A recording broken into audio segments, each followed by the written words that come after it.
Hello everybody, Allison Godley here from Habitat Health. Today I'd like to talk to you guys about the thorax and the pelvis and hips and how those two areas of your body are very important for runners. So first, what is the thorax? The thorax is the area between your neck and just below the belly button. So basically your T-spine and the ribs all around. This area is extremely important and usually underutilized in training, but it's quite important for optimizing rotation as you're running. It helps to propel you forward, and also all of the muscles of your core attach in this area. This area is also very important for dispersing force through your entire body. So we want to make sure that we maintain good mobility through the thorax with rotation and really good strength to allow it to propel you forward. The pelvis is the area in the lower area, abdomen. It encompasses two inanimate bones and the sacrum in between. And those areas actually move as you're running. They have the glutes attached to them and also the core muscles attached to the pelvis and cross over the thorax. So there's many muscles that cross both the thorax and the pelvis, and they integrate very closely together, especially for activities such as running. So it's very important to maintain that mobility of the pelvis and the hips, as well as strength, so that we can have good form when we're running and prevent injury as well. So I want to go over two exercises today. One that's going to help really optimize the thorax, called hypopressive breathing. And the other one is a 90-90 stretch, which is very good for hip and pelvic mobility.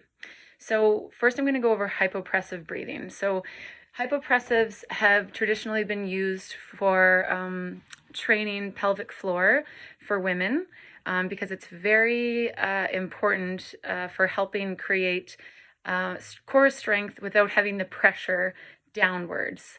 So traditional core training usually trains our voluntary muscles, which are those that we can control with our brain, such as our rectus abdominis, our external obliques.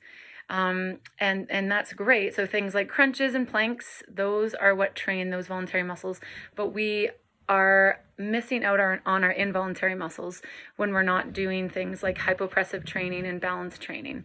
So the involuntary muscles are the ones such as the diaphragm, the transversus abdominis, which goes all the way around your belly like a corset, and the pelvic floor.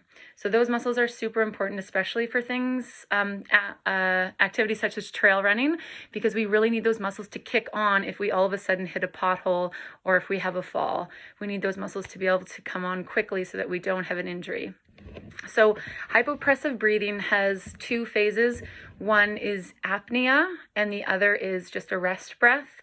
So the apnea is the one that confuses people usually because it requires you to blow out all of your air, and then you're going to close your glottis, which is kind of like closing your throat, and then you're going to suck air in without actually opening the throat.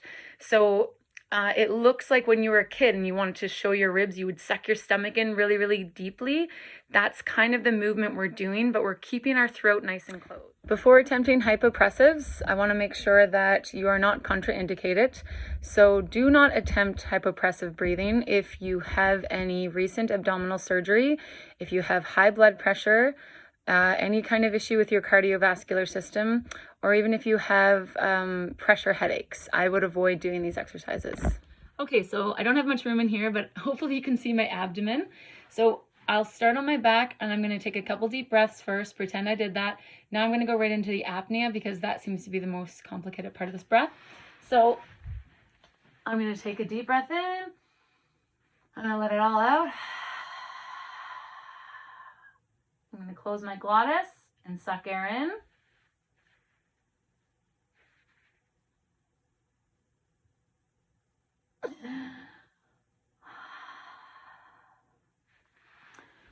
So, as you could see, I was trying to suck air in, but not letting any air into my glottis.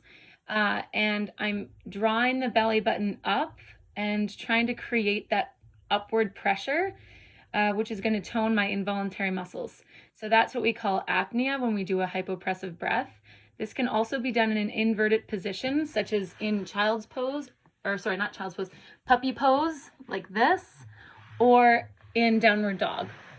So that one I would suggest doing at least 4 of those apneic breaths with several rest breaths in between, and that can be done 1 to 2 times a day. The other thing is that you want to try to hold that apnea for up to 20 seconds. To start with, it's quite uncomfortable, so even just holding 5 to 10 seconds is a good place to start, because it's going to kind of feel like you're not able to breathe and you're trying to suck air in. But that is part of what the toning does. It helps to create that space in the thorax, helps to strengthen those involuntary muscles without creating pressure downward or out into the belly.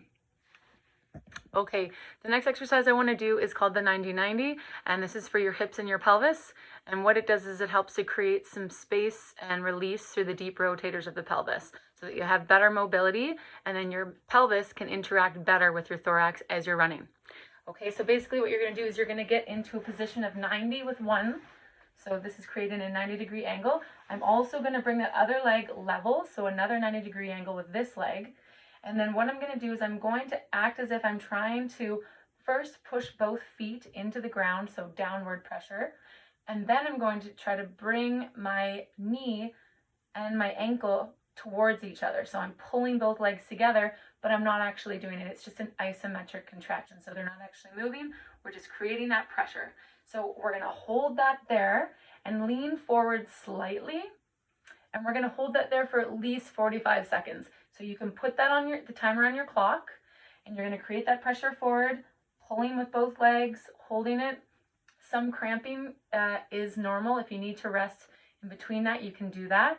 You're going to hold it here, pretend 45 seconds is up, and we're going to relax those muscles, and we're going to lean forward into that front leg, almost like a pigeon pose in yoga.